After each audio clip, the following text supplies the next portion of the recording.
Bonsoir à tous. Comme Monsieur l'abbé l'a dit, je m'appelle Marie Lemoine. Et pour vous expliquer brièvement mon parcours, j'ai fait des études, alors en partie à Lorient, j'ai fait un master en biotechnologie et j'ai terminé par un diplôme d'ingénieur en agroalimentaire que j'ai eu à Brest. Et donc j'ai obtenu ce diplôme en 2019, en novembre 2019 plus précisément, donc juste avant toute cette crise du Covid. Donc j'ai décidé, plutôt que d'aller directement dans l'agroalimentaire, de me former dans des domaines qui me passionnaient un petit peu, dans tout ce qui est permaculture, plantes aromatiques et médicinales, mais aussi voilà, un petit peu d'apiculture, la boulangerie artisanale. Depuis le printemps dernier, j'ai mis en place concrètement ce que j'avais appris en créant un jardin en permaculture, dans l'objectif d'avoir une autonomie alimentaire déjà à l'échelle familiale, et ensuite d'établir une production. J'ai cultivé à peu près une centaine de variétés, donc d'espèces différentes de légumes, de plantes médicinales. J'ai fait tout un tas de semences que j'ai commencé à proposer, et ainsi que des tisanes. Voilà, le premier constat que moi je pourrais faire de mon expérience et que beaucoup ont fait, c'est qu'on ne peut pas être autonome tout seul. Voilà. Ça, c'est complètement illusoire. On peut arriver à être autonome à l'échelle d'un village, à l'échelle d'une petite communauté, dans la solidarité, dans la collaboration, mais penser qu'on peut être autonome tout seul sur son île, c'est totalement impossible. Je prends pour exemple tout ce qui s'est créé ces dernières années dans les milieux alternatifs, un peu écologistes, tous les éco-hameaux où des gens se regroupaient voilà, pour vivre une vie d'autonomie. Mais on peut prendre à l'échelle de l'histoire des exemples comme les communautés monastiques par exemple, qui étaient autonomes et où les frères se partageaient un petit peu les différentes tâches. Dans des temps difficiles, voilà, la survie dépend de la solidarité et du partage de compétences. Voilà, il y en a un qui va faire de l'élevage, l'autre qui va faire de la boulangerie, et puis mettre en place un système d'échange également qui peut être très très important. La deuxième partie essentielle à l'autonomie, c'est tout ce qui touche au niveau des ressources. Alors dans la survie, on parle beaucoup de base autonome durable.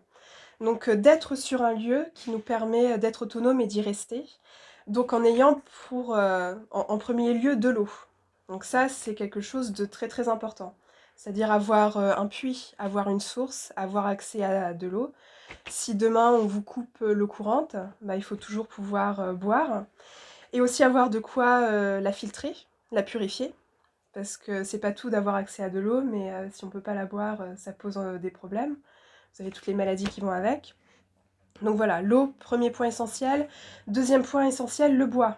Donc le bois qui va permettre, bon, dans un contexte où par exemple on n'aurait plus d'énergie, qui va permettre de se chauffer, qui va permettre de cuisiner, de faire tout un tas de choses. Donc avoir du bois à disposition, ça c'est le deuxième élément capital.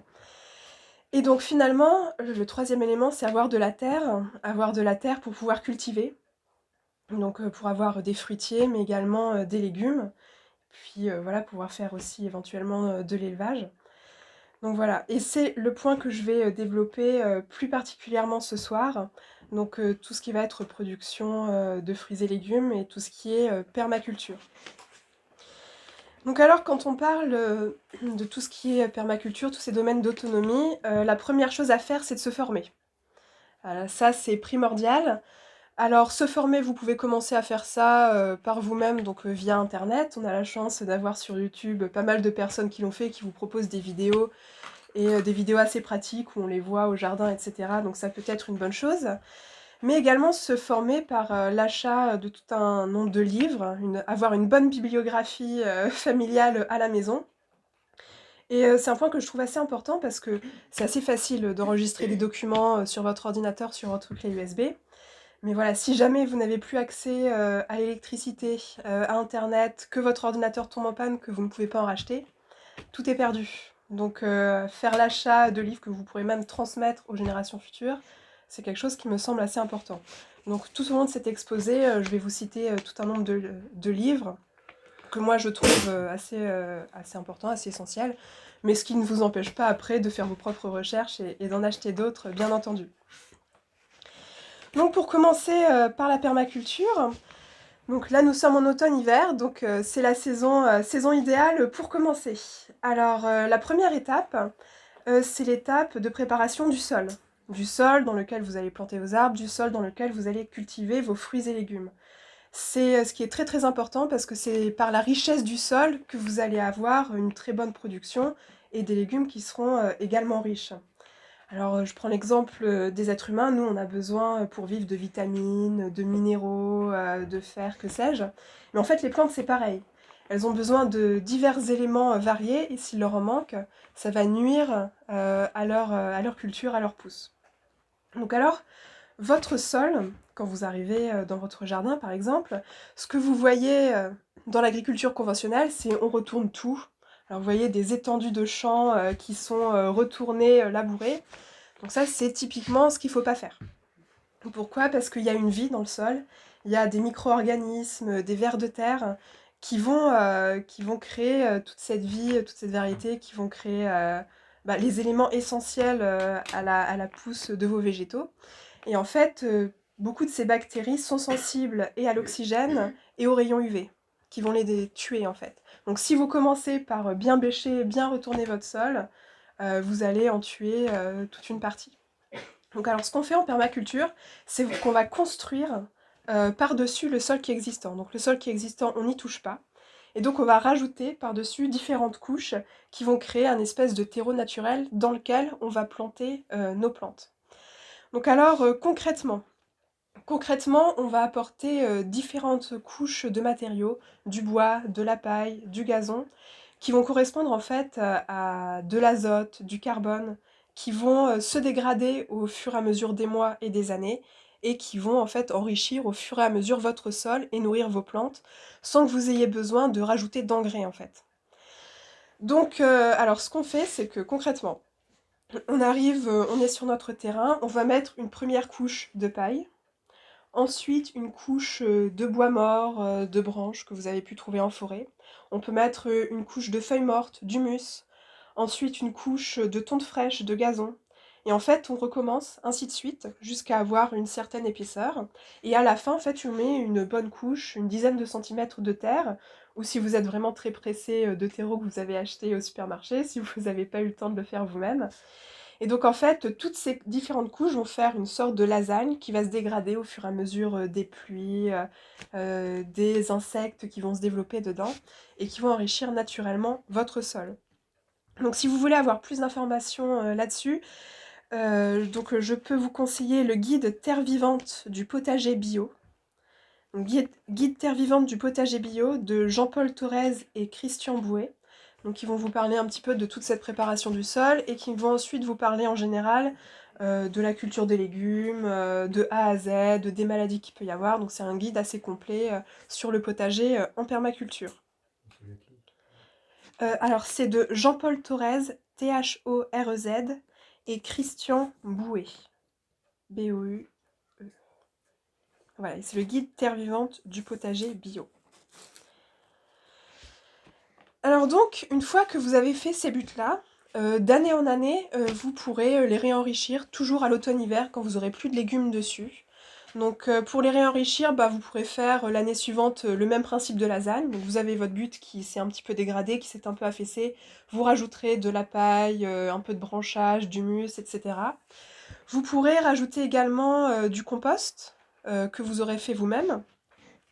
Donc là, pour tout ce qui est compost et engrais naturel, je peux vous conseiller le précis du compost, donc aux éditions Marabout. Et donc c'est dans la série Les cahiers du jardinier. Voilà, le précis du compost. Donc on vous explique qu'il y a différentes méthodes en fait pour composter vos déchets verts ou vos déchets de table. Donc ils seront ensuite des engrais naturels pour vos buts. Vous pourrez rajouter également du fumier frais, donc du crottin de cheval par exemple, c'est très très bon. Et ensuite, en engrais naturel, vous pourrez préparer vous-même tout ce qui est purin. Donc en fait, du purin, par exemple, on parle beaucoup du purin d'ortie, c'est une fermentation naturelle de végétaux et qui vous allez ensuite verser sur vos buts et qui vont les nourrir. Donc pour tout ce qui est purin, vous avez le livre Purin d'ortie et compagnie de de Bernard Bertrand et Jean-Paul Collard. Voilà, Purin d'ortie et compagnie de Bernard Bertrand et Jean-Paul Collard. Voilà, une fois que vous avez préparé tout ça, donc vous avez un sol qui est bien enrichi, qui est prêt, à accueillir, vos plantations.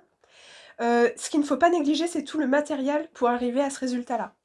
Alors ça peut paraître anecdotique, mais pour faire tout ça, vous avez besoin de brouettes, de bêches, de pioches, de sécateurs, de scie, de faux par exemple, pour couper l'herbe et faire de la paille et en avoir suffisamment pour le nombre de personnes qui seront sur le lieu.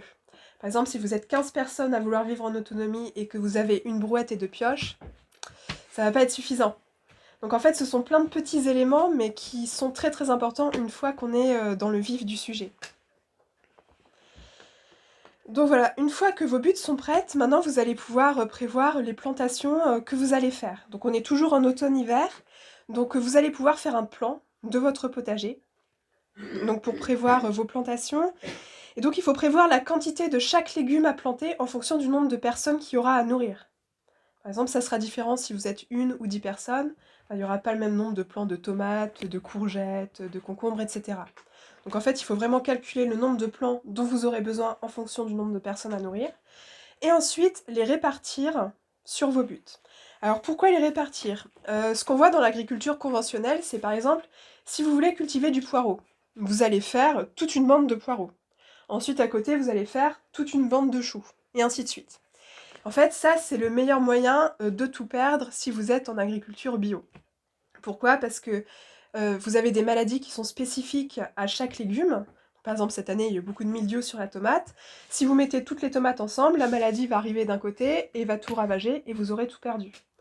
De même, pour les ravageurs, tous les insectes qui vont venir grignoter vos plantes, en fait, si vous mettez une très très grosse quantité d'un même légume au même endroit, en fait, ça va faire un gros signal, aussi bien odorant que visuel, à ces insectes-là, qui vont tout de suite arriver dessus et tout vous détruire.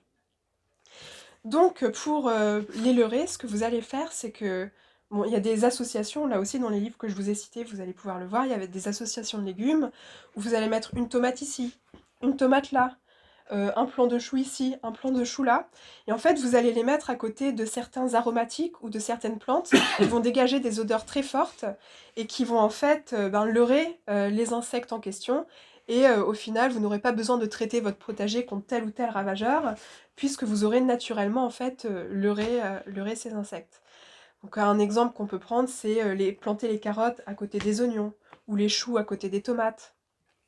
Heu, Mettre également énormément d'aromatiques, ça c'est très important, dans votre potager. Donc voilà, toute une quantité de choses, que vous pouvez faire, chasse les nuisibles, voilà. Et donc ensuite, les associations sont très importantes également pour aider vos légumes à pousser. Parce que vous avez des légumes qui vont beaucoup mieux pousser s'ils sont, associés l'un à côté de l'autre, la tomate et le chou. Au contraire, si vous mettez le chou à côté du céleri, ça va beaucoup moins bien pousser parce que les racines dégagent certains composés qui vont inhiber la croissance des autres légumes qui sont à côté. Donc voilà, travailler sur ces associations qui sont très importantes. Alors, un exemple d'association qui marche très bien, qui remonte aux civilisations aztèques et mayas, c'est ce qu'on appelle la milpa.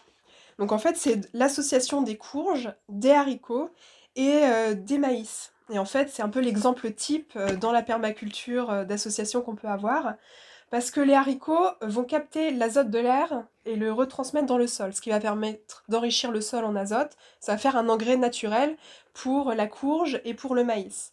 Le maïs, lui, va pousser et va servir de tuteur naturel aux haricots.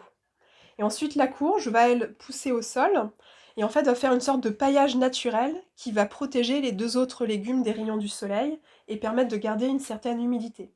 Et là, ça, c'est un exemple typique d'une bonne association que vous pouvez faire. À côté de ça, vous pouvez également planter des légumes qu'on appelle des engrais verts, des légumes ou d'autres plantes qu'on appelle des engrais verts, donc qui vont enrichir naturellement et fertiliser naturellement votre sol. Alors donc je parlais des haricots, tout ce qui est de la famille des fabacées, donc les fèves, les pois par exemple, tout ça va enrichir le sol en azote, et en plus vous pouvez les manger, donc ça a un double effet. Vous pouvez mettre également à l'automne, planter quand vous n'avez pas encore de plantation, de la moutarde, de la facélie, du trèfle ou du seigle. Donc ce sont des cultures qui au printemps, vous allez les couper, les arracher, et elles auront enrichi naturellement votre sol. En termes de préparation du potager, vous pouvez aussi, préparer votre sol en fonction des aléas climatiques. Par exemple, il y a des plantes qui aiment beaucoup l'ombre, d'autres qui aiment beaucoup le soleil. Donc en fait, préparez en fonction de ça. Et si votre terrain est sans ombre, vous pouvez créer artificiellement des zones d'ombre en créant des structures verticales où vous pourrez également faire pousser vos légumes, ce qui permet également de faire un gain de place. Parce que quand ça pousse à la verticale, bah, vous avez encore tout le sol où vous pouvez planter autre chose. Donc je pense par exemple aux melons qui peuvent pousser à la verticale sur des structures.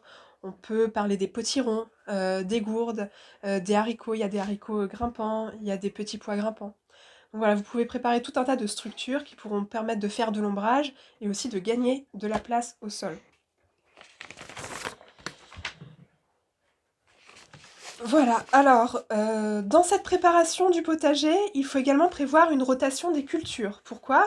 Parce que vous n'allez pas tout semer au mois de février en même temps et ensuite tout se débrouillera tout seul jusqu'au mois d'octobre.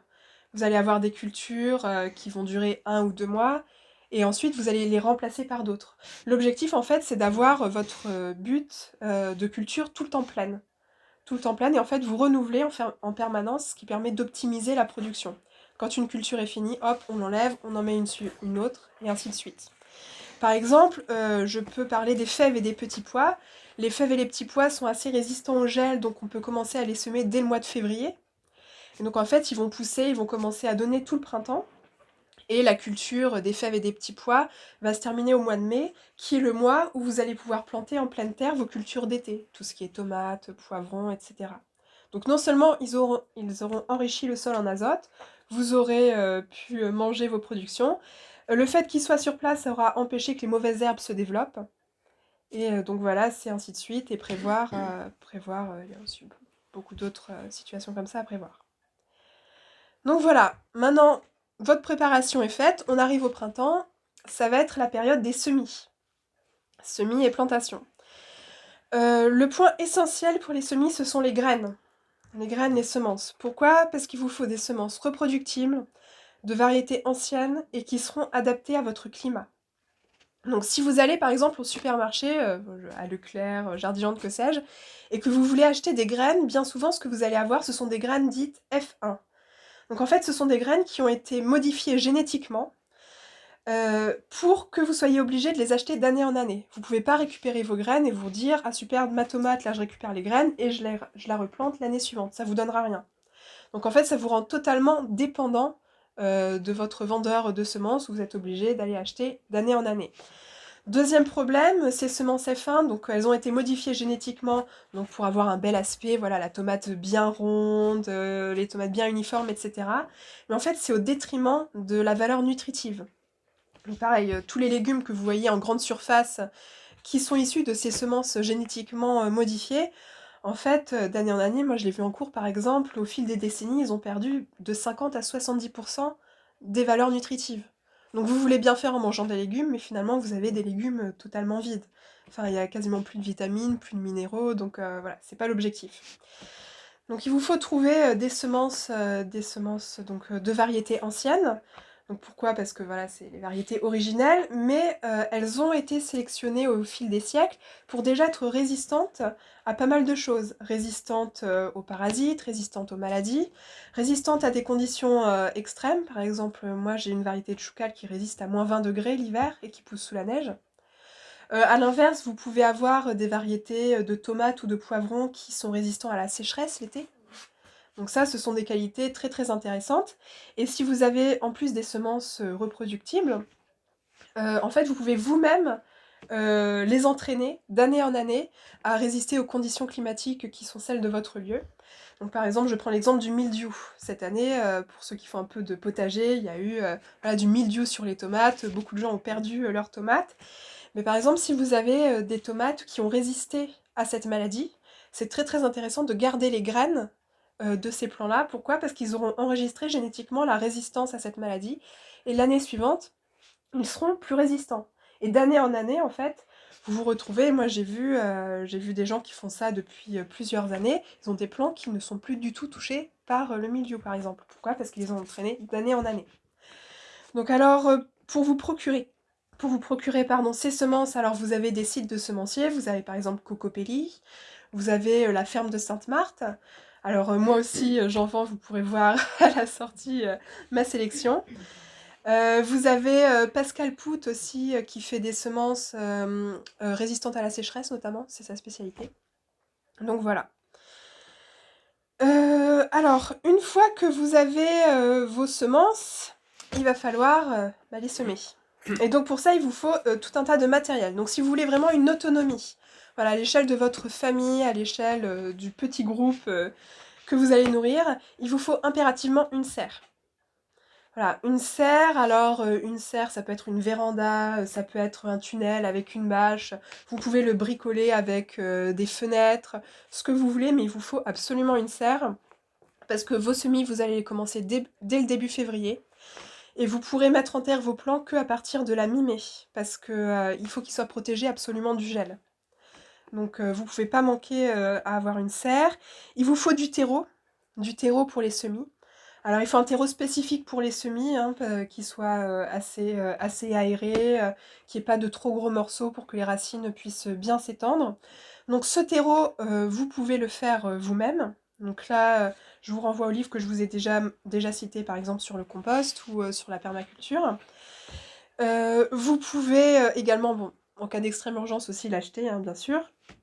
Et le dernier élément qu'il vous faut, c'est des pots.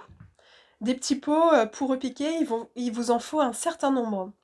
Pourquoi? Parce que comme je l'ai dit, vous allez commencer à semer dès le début février. Vous mettrez vos plants en terre qu'à la mi-mai. Donc février, mars, avril, mai. Ça vous fait 3 mois et demi, au moins. Vous allez avoir des plants qui vont grossir, grossir, grossir, et vous n'allez pas pouvoir les garder dans le tout petit pot où vous avez semé au départ. Donc au fur et à mesure de ces 3 mois et demi, où les plantes poussent, il va falloir les repiquer dans des pots plus gros, plus gros et plus gros. Donc ça, il faut le prévoir. Alors ce que vous pouvez faire pour les semis, par exemple, c'est vous allez à la poissonnerie de votre supermarché. Ils reçoivent les poissons dans des caisses en polystyrène, et celles-là, ils les jettent. Donc vous pouvez très bien aller demander à la poissonnerie s'ils peuvent vous donner ces caisses-là en polystyrène qu'ils jettent. D'autant plus que ça permet aussi de protéger du froid ou du chaud. Donc c'est assez bien pour commencer vos semis. Et donc pour les semis, il y a 3 facteurs très très importants à savoir. Parce que le semis, c'est l'étape clé, en fait. Une fois que vos graines ont germé, après ça suit son cours, elles vont pousser, il n'y a plus trop de problèmes. Mais c'est vraiment l'étape délicate, c'est l'étape de germination. En fonction des variétés, il y en a qui sont beaucoup plus capricieuses que d'autres. Je prends un exemple, tout ce qui est les graines d'aubergine, poivron, il faut les passer un coup au froid, quelques jours au congélateur ou au frigo, pour lever la dormance. Ce qui leur permettra de lever beaucoup plus vite. Sinon, vous pouvez très bien mettre 1 ou 2 mois pour faire germer une graine d'aubergine.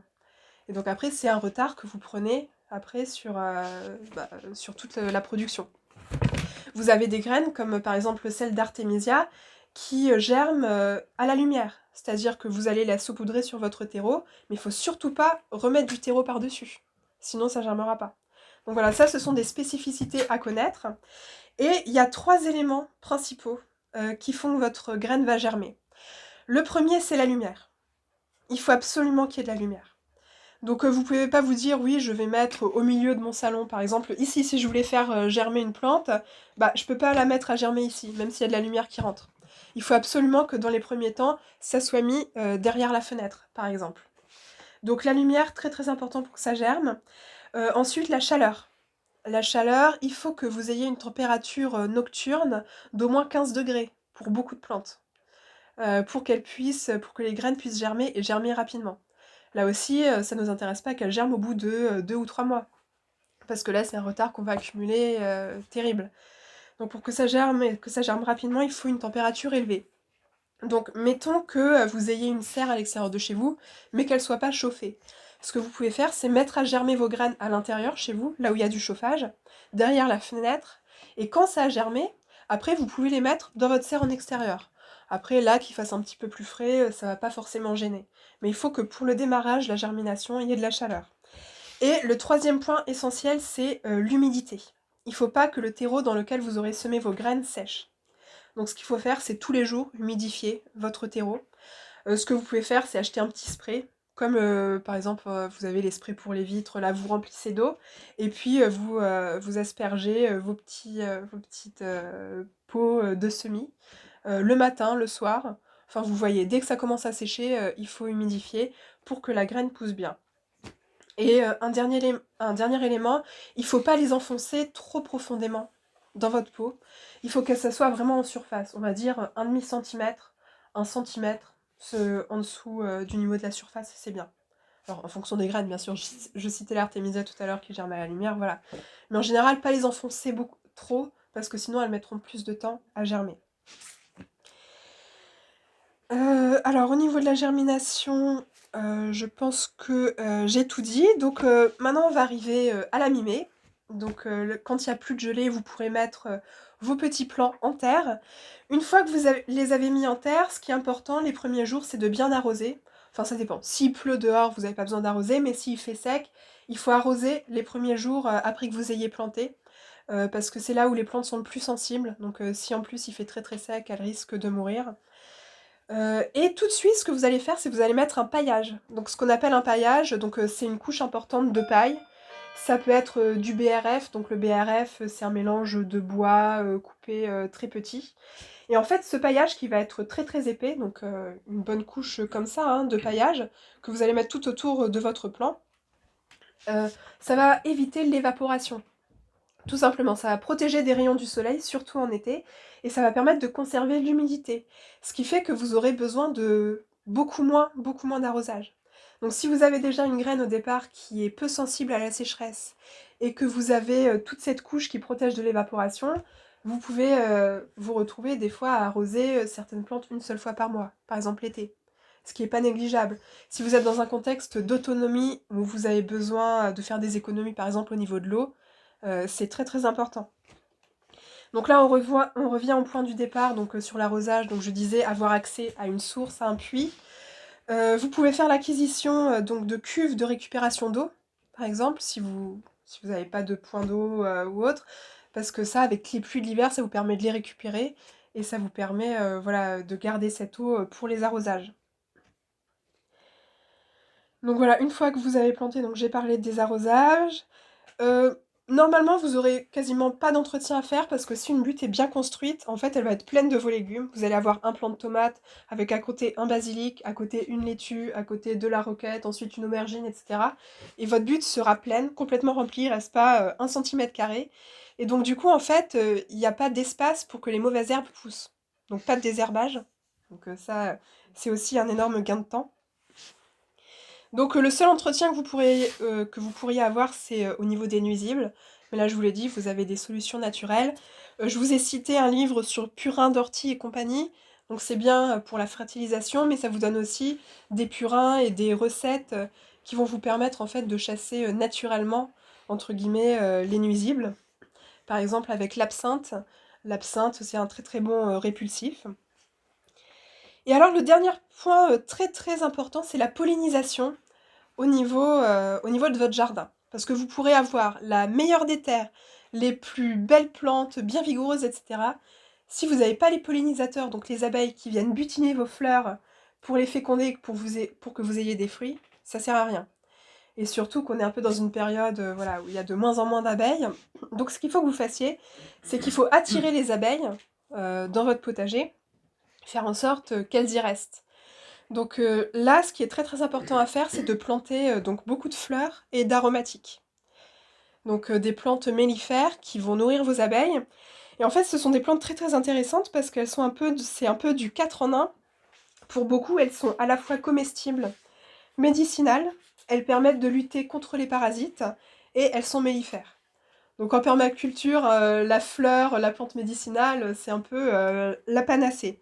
Donc c'est des plantes, qu'on connaît tous, qui sont en plus pour beaucoup faciles d'entretien, notamment les plantes aromatiques, tout ce qui est thym, romarin, lavande. Ce sont des plantes méditerranéennes qui ont l'habitude de pousser dans la rocaille, donc en plus elles sont assez faciles, d'entretien. Donc pour les aromatiques que je pourrais vous citer, vous avez le thym, le romarin, la sauge, la menthe, la mélisse, l'hysope, l'aneth, la coriandre, heu, pardon, je vais répéter, donc thym, romarin, sauge, menthe, mélisse, hysope, aneth, coriandre. Alors le thé des jardins, on appelle ça aussi tête de dragon ou mélisse de Moldavie. Alors c'est une variété de mélisse qu'on peut boire comme du thé en fait. Donc ce qui est assez intéressant, qui attire des variétés spécifiques aussi d'insectes au potager. Vous avez aussi les œillets d'Inde ou tagettes. Donc ça, tout le monde le connaît. Alors toutes ces plantes que je viens de citer, alors ces aromatiques, ben, elles peuvent être utilisées pour des usages médicinaux, elles peuvent être utilisées dans la cuisine. Vous avez aussi d'autres fleurs comme les coquelicots. Alors le coquelicot, ça attire beaucoup les abeilles. Euh, Vous pouvez utiliser les pétales que vous aurez récoltés et faites sécher comme un calmant, un sédatif. Vous pouvez en faire en tisane, ça fait bien dormir les enfants par exemple. Les soucis, les bleuets. Les bleuets, c'est très très bon pour les yeux par exemple. Les capucines. Alors les capucines par exemple, elles attirent à elles les pucerons. Ce qui fait que si vous voulez protéger une plante qui est sensible aux pucerons, vous mettez un plant de capucine à côté, tous les pucerons iront sur la capucine et laisseront votre plante de côté. Ce qui est très bien pour la capucine aussi, c'est que vous pouvez consommer les fleurs et les feuilles. La bourrache également, la bourrache attire énormément les abeilles. Pareil, elle est comestible, les feuilles sont comestibles, les fleurs sont comestibles. Les fleurs peuvent servir de tisane, notamment en hiver. Et elle chasserait les limaces. Alors, bon. Moi, mes limaces sont chassées, je sais pas si c'est à cause de ça, mais en tout cas, elle chasserait les limaces. Et puis bon, l'avantage aussi de ces fleurs, c'est que c'est assez esthétique au potager, donc on fait du 4 en 1. Si vous êtes intéressé par tout ce qui est fleurs comestibles, vous avez le grand traité des fleurs comestibles de Mireille Gaillet. Donc voilà, qui va vous répertorier toutes les fleurs que vous pouvez trouver dans les jardins et que vous pouvez manger. Donc au niveau des fleurs et des plantes aromatiques, on a fait à peu près le tour. Donc maintenant que vous avez planté tout ça, la saison est bien partie, vous arrivez en fin du printemps, en été, en automne, c'est le moment de la récolte. De la récolte et de la transformation. Alors au moment de la récolte, c'est là où vous allez récolter vos graines que vous allez garder donc, pour les années suivantes. Donc en général, on récolte les graines donc, sur les plus beaux pieds. Et sur ces plus beaux pieds, on récolte les graines des plus beaux fruits. Pourquoi? Parce que pareil, c'est au niveau génétique, on enregistre génétiquement voilà, la taille par exemple, ou la productivité d'un plant. Et en fait, si vous gardez les graines du plant le plus productif qui a fait les plus gros fruits, que vous les replantez, et ben ça donnera un plant qui est encore plus productif et d'année en année, vous améliorez la productivité de votre plant. Alors, ce qui est important de se renseigner, c'est de comment récolter ces graines, parce que les méthodes sont différentes et plus ou moins évidentes en fonction des variétés.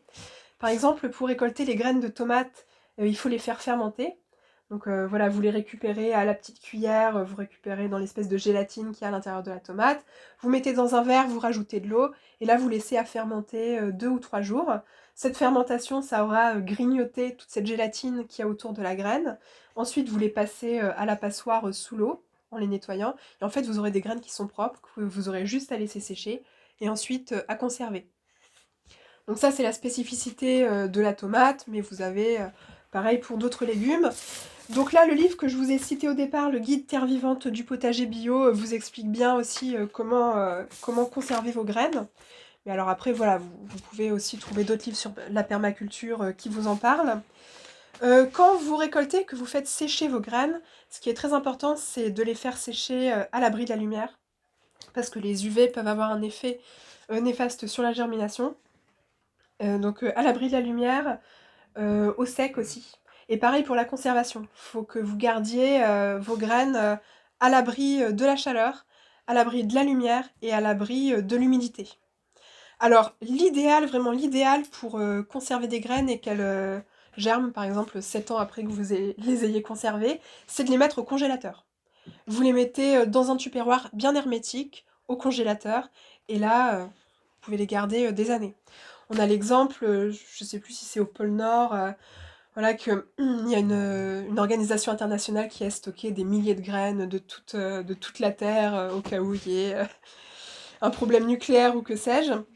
Donc voilà, il les stocke dans un endroit où il fait froid. Donc le mieux c'est le congélateur, mais si vous n'avez pas de place au congélateur, voilà, vous les gardez dans un endroit bien hermétique, au sec, à l'abri de la lumière et de la chaleur. Au niveau de la récolte des légumes, donc le mieux en fait, ça je l'avais pas dit tout à l'heure, quand vous faites vos semis, au départ, c'est de prévoir plus que ce dont vous avez besoin. Alors, pourquoi? Au départ, parce que vous allez avoir de la perte. Vous allez avoir des graines qui ne germent pas. Vous allez avoir des plants qui seront faiblards et qui donneront rien. Vous allez avoir des plants qui vont se faire grignoter par les limaces et compagnie. Donc en fait, au départ, il faut prévoir beaucoup plus que ce que vous vouliez planter au départ. Et prévoir plus également pour avoir un petit peu une surproduction qui vous permettra de faire des conserves pour stocker cette nourriture-là pour l'hiver. Là aussi, dans un souci d'autonomie, l'hiver, il n'y a plus grand-chose qui pousse.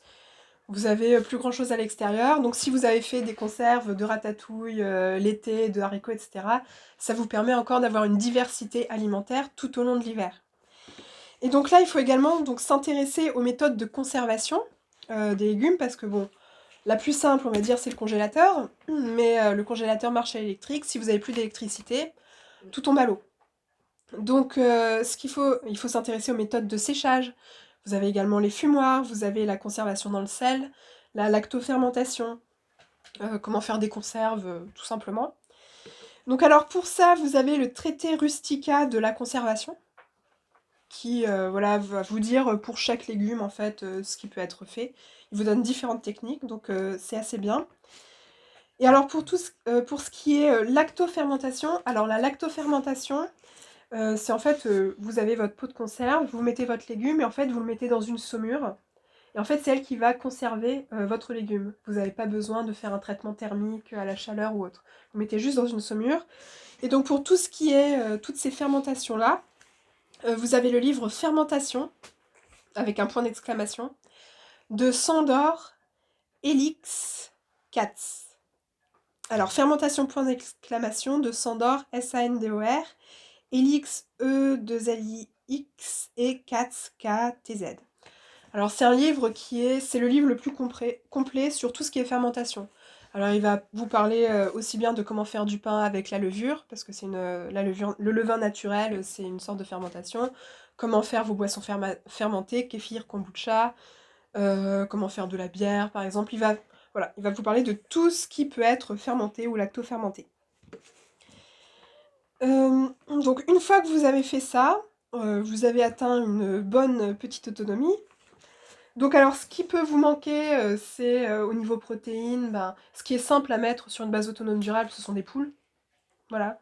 C'est assez simple d'entretien, c'est assez simple à élever.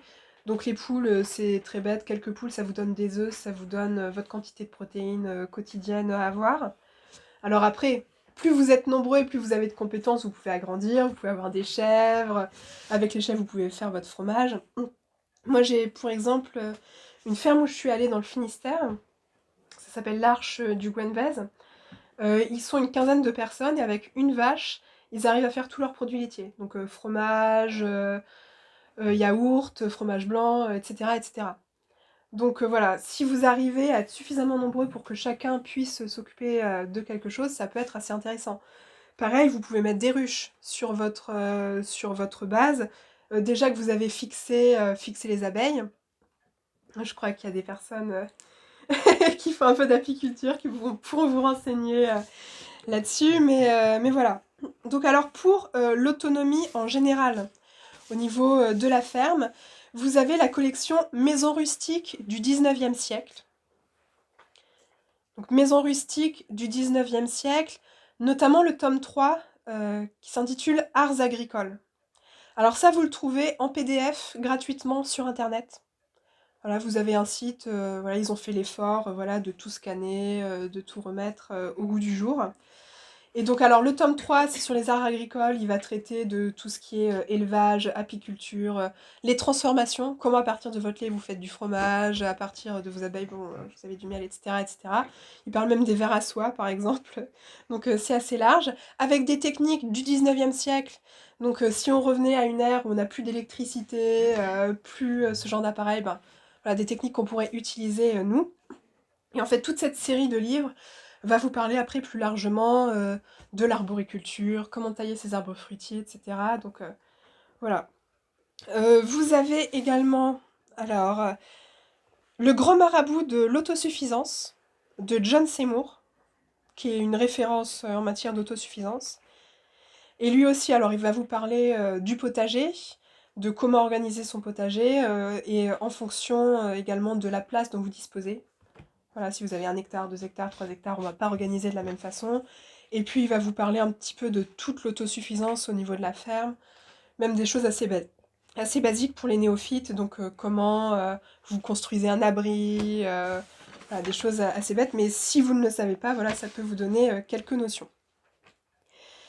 Donc une fois que nous avons fait l'agriculture et l'élevage, vous pouvez vous retrouver dans une situation, par exemple, voilà, vous êtes pris totalement au dépourvu, vous êtes dans la nature, il faut que vous mangiez, vous n'avez pas de potager à disposition.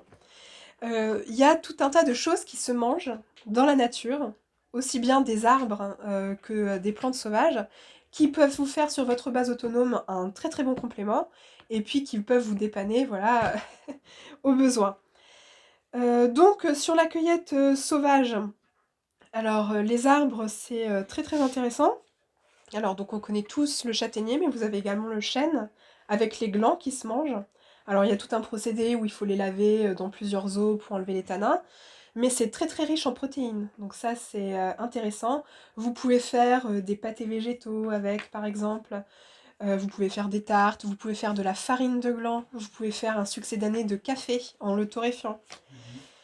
Avec le tilleul, avec les jeunes feuilles de tilleul, vous pouvez les manger en salade. Elles sont très très riches en protéines. Vous avez par exemple 25 grammes pour 100 grammes de feuilles en protéines. Donc c'est énorme, ça vous fait presque comme un steak, quoi. Donc si vous n'avez pas accès à la viande, c'est très très intéressant. Donc en tout ce qui concerne les arbres que vous pouvez manger, vous avez les arbres nourriciers et médicinaux de Karine Greiner. Alors Greiner, c'est Greiner, aux éditions Ulmer. Donc voilà, qui vont vous donner les propriétés également médicinales. Voilà, vous avez tout un tas de tisanes que vous pouvez faire à partir des arbres. Le titre exact. Les arbres nourriciers et médicinaux de Karine Greiner aux éditions Ulmer. U-L-M-E-R. Karine Greiner.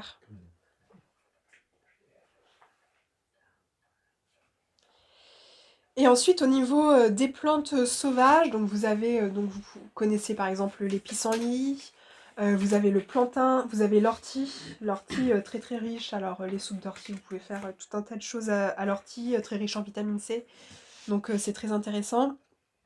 Donc le plantain, tout se mange, hein, les feuilles, la tête. Donc là, il y a pléthore d'informations.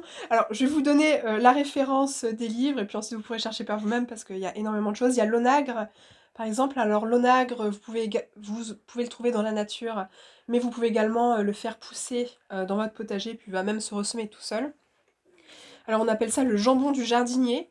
Donc, on mange la racine. Alors, on mange tout. On peut manger les fleurs, les feuilles, mais en fait, c'est très connu pour sa racine, parce que sa racine à la cuisson, elle a une couleur rosée, et elle a un arrière-goût de jambon fumé. Donc, on appelle ça le jambon du jardinier, par exemple.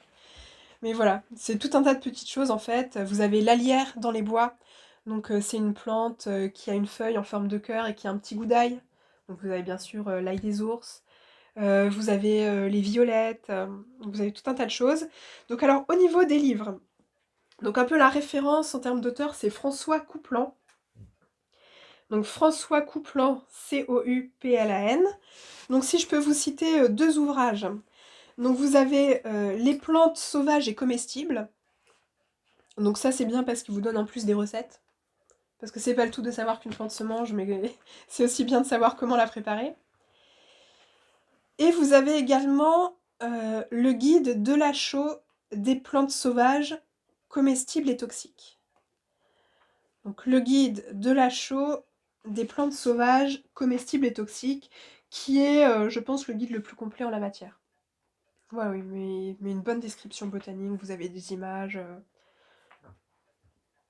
Bon, après, je vous cite des livres, mais vous pouvez tout à fait en acheter d'autres qui sont aussi très très bien, hein. Ce n'est pas une liste exhaustive. Eh bien, pour ma part, je pense que j'ai à peu près fait le tour.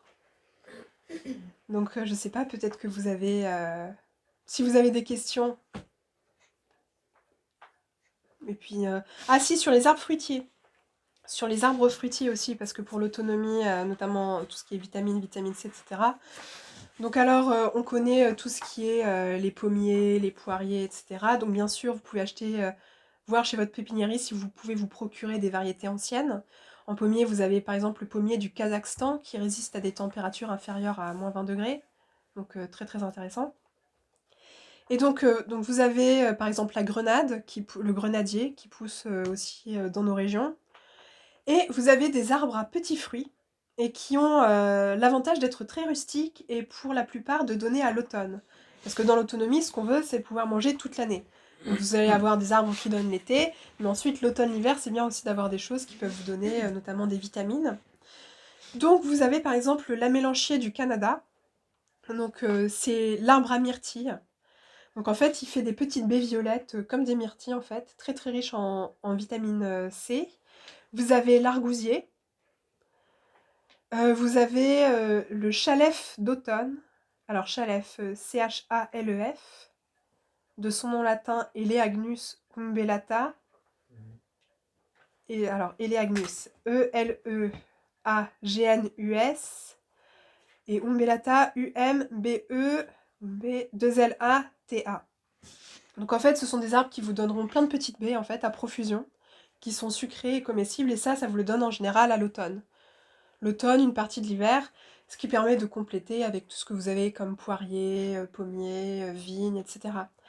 Pareil pour les petits fruits comme tout ce qui est cassis, groseille, framboisier. Vous avez différentes variétés. Par exemple, les framboisiers, vous avez des remontants et des non remontants. Donc les remontants, ils vont vous donner au début de l'été et à la fin de l'été. Les non remontants vont vous donner au milieu. Donc si vous combinez plusieurs variétés, vous aurez des framboises fin du printemps, été, automne, par exemple. Ce genre de choses. Pour l'autonomie, tout ce qui est cassis groseille, vous pouvez le bouturer vous-même. Le figuier aussi. C'est-à-dire vous coupez une branche, vous mettez dans le terreau et ça vous fait un nouveau plant. En gros, simplifié. Donc une fois que vous avez acheté un plant, bah, vous pouvez multiplier à l'infini. Voilà, je pense que cette fois j'ai fini. J'espère que j'ai pas été trop longue. Non, non, au contraire, très bien, très très intéressant. Merci beaucoup, ouais. Très bien. Des questions? Je pense qu'il y en a. Oui. L'épaisseur de la lasagne à peu près, s'il vous plaît. L'épaisseur, un bon mètre. Tu dirais quoi, toi Après, je leur dirai. Bon, bref, vous pourrez. Oui, oui, il faut que ça soit quand même assez épais, ouais. 50 cm, oui, un bon mètre. Bon, vous aurez plus d'informations après avec le papa.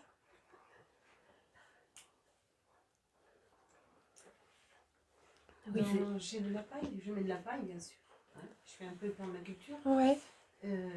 À côté de chez moi, c'est des grands champs. Et les petits rongeurs s'éclatent de venir tous. Ils viennent tous. Voilà.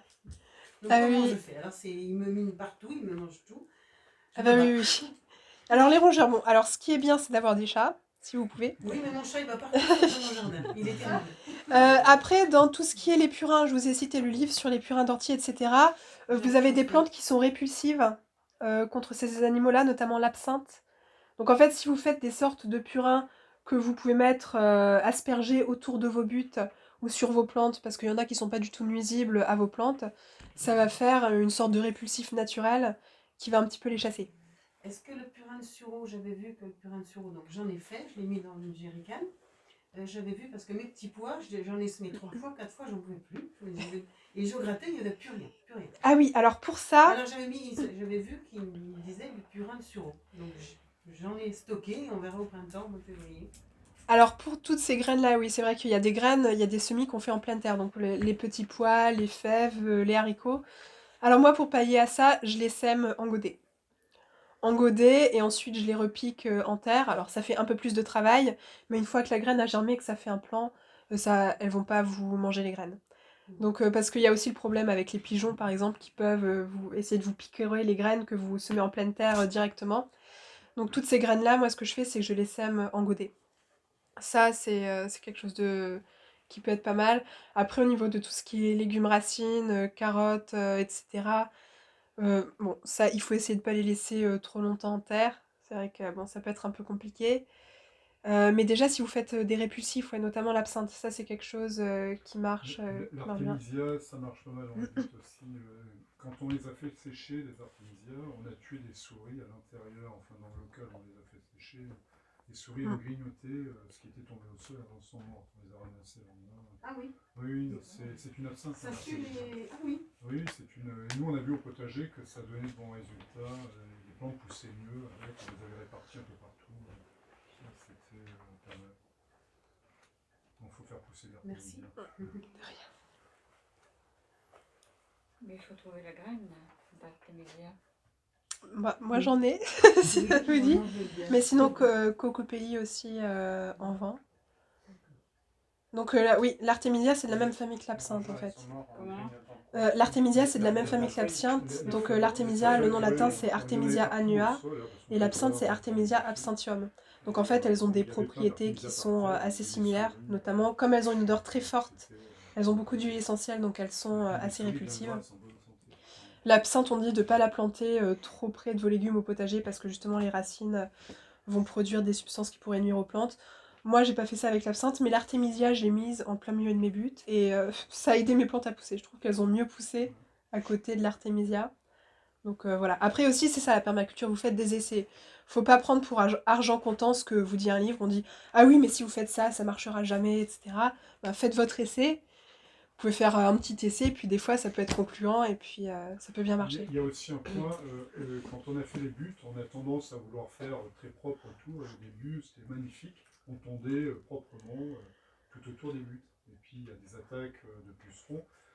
En laissant pousser toutes les mauvaises herbes, ça fait un fouillis innommable, mais on a remarqué que les pucerons allaient de préférence sur certaines plantes dont je ne connais pas le nom, les mauvaises herbes, quoi, et délester les légumes, quoi, par exemple. Donc en fait, quand vous allez sur le web, là, vous les regardez, tous ces gars avec des cheveux longs et des queues de cheval, là c'est innommable, le foutoir, mais pourtant, c'est ça qu'il faut faire, en fait. Non mais puis et finalement c'est pas bête en fait parce que toutes les plantes sauvages en fait ça fait le garde-manger de ces insectes-là. Donc si vous supprimez leur garde-manger, qu'est-ce qui va leur rester? Bah c'est votre potager en fait. Donc c'est pour ça oui laisser les plantes sauvages autour. Et ça peut être pas mal aussi parce que les rongeurs, voilà, ça pourra pas plaire aux âmes sensibles mais moi, dans mon potager, comme c'était un peu fouillis, cet été, il y avait un peu des serpents dedans par endroits, alors il faut faire un peu attention. Des vipères, mais les vipères, bah, elles vous mangent les souris, par exemple. Donc si vous laissez un peu des fouillis, des endroits où elles peuvent nicher, et puis en général, si vous faites attention, si vous leur marchez pas dessus, etc., le serpent va pas vous attaquer, il va pas être là de tapis en attendant que vous arriviez pour vous mordre. Donc voilà, alors faut faire certes attention, etc., mais en laissant faire la nature, il y a un écosystème qui va se mettre en place et moi, par exemple, mes fraisiers l'an dernier, ils étaient tous grignotés, j'ai pas vu une seule fraise. Et ben j'ai une vipère, j'avais remarqué qu'il y avait une vipère qui s'était installée pas très loin. Et ben j'ai eu des fraises toute la saison. C'est vipère ou couleuvre? Il y avait les deux. Il y avait les deux. Et puis votre but de 1 mètre, là, vous ne la faites pas tous les ans? Non. En fait, au début on l'a Oui. fait, et puis d'année en année, on rajoute un petit peu, Oui. voilà, pour la compléter. Mais non, une fois que c'est fait au début, après ça va se dégrader dans les mais années comme qui c'est un peu viennent. la période, là, ce qui serait peut-être bien dans l'idée, c'est qu'on revienne et qu'on en fasse une type chez quelqu'un que tout le monde vienne voir. Quoi. On passe une demi-journée, là, si quelqu'un veut avoir une butte chez lui, là, des fois, on voit les modalités. Ça sera mon priorité. J'aimerais bien faire. Après, combien de temps faut-il pour que le but produise? Parce que dans la façon dont elle décrit, il y a des petites nuances en fait. C'est fait, en fait, on fait ça va devenir comme un terreau. Vous avez une bonne couche de paille, on l'arrose, on met différentes sortes de bois, sec, pourri, vert. Et là-dessus, moi j'y avais mis deux sacs de terreau répartis sur une butte de 6 mètres et d'1 mètre de large, sur lequel on met une petite couche. Il faut que de terre. Parce qu'il y a des micro-organismes dans le terreau qui vont se mélanger à ceux de la terre. Et on va accélérer la dégradation de ce bois parce qu'il y a de la paille. La paille qu'il faudra au préalable arroser. Et ensuite, il va falloir alterner les couches d'azote. Et pour cela, le mulch est le mieux. C'est-à-dire que quelqu'un se mette, quand je pense à chez lui, par exemple, avec cette table de vin, passer un coup de tondeuse, on répartit dessus une couche de quelques centimètres, on remet un peu de terre, on va remettre derrière un tas de feuilles, comme en ce moment elles sont là en couche fine, on remet de la terre, on remet du mulch, etc. Jusqu'à une certaine... Tout ça va se tasser, se dégrader en micronutriments, ça fait un terreau en fait. Et comme on ne veut pas attendre 3 ans avant, parce qu'en principe, quand on fait cette butte, il faut attendre en moyenne 2-3 ans pour pouvoir avoir de bons résultats. Et comme on est pressé parce qu'on vient de commencer, eh bien, on laisse à cette butte le temps de se dégrader, ça va rester sur elle-même. Mais on va faire une couche de 20 cm de surface mélangée. Là encore, on rachète quelques sacs de terreau, on la mélange à la terre initiale.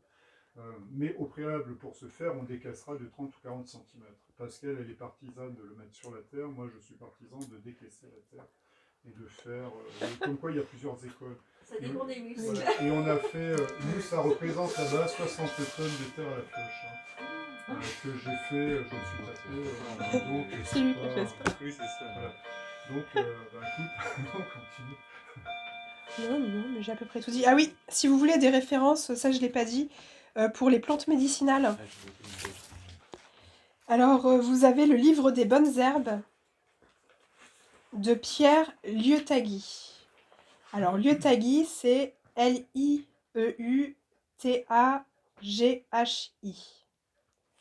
Donc, le livre des bonnes herbes. Et ensuite, la phytothérapie, se soigner par les plantes, du docteur Jean Valnet, Valnet. Et ce qui est très bien dans ces livres, c'est que vous avez les dosages. Parce que savoir que telle plante vous soigne, par exemple pour le rhume, c'est bien, mais il faut savoir combien de grammes, à quelle fréquence, etc. Donc là, vous avez toute la posologie. En plus, si je pense à celui sur la phytothérapie, se soigner par les plantes, il n'est pas très cher, il doit être à moins de 10 €. Donc ça, c'est 2 livres qui sont assez complets. Alors après, vous pouvez en acheter d'autres. Là, moi, je les collectionne un petit peu, mais déjà, si vous avez ces 2-là, c'est pas mal. Et pour tout ce qui est huiles essentielles, vous avez la Bible des huiles essentielles de Daniel Festi. F-E-S-T-Y. On ne pourrait pas faire une photocopie de tout ça.